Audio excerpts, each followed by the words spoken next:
How to fix Intune Company Portal app not working. Hi guys, welcome to our channel. Let's begin. In this video, I will guide you on how you can fix Intune Company Portal app not working issue.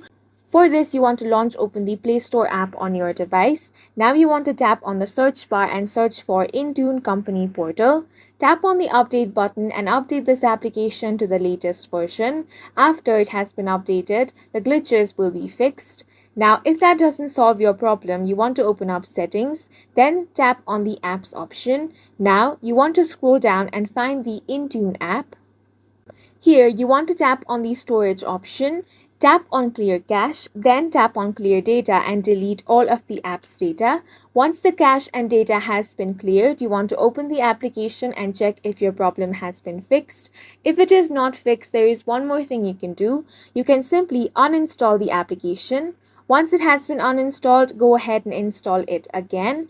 Once the reinstallation has been completed, your problem will be fixed. And that's it for this video. If you found it helpful, please make sure to hit the like button and subscribe for more videos like this.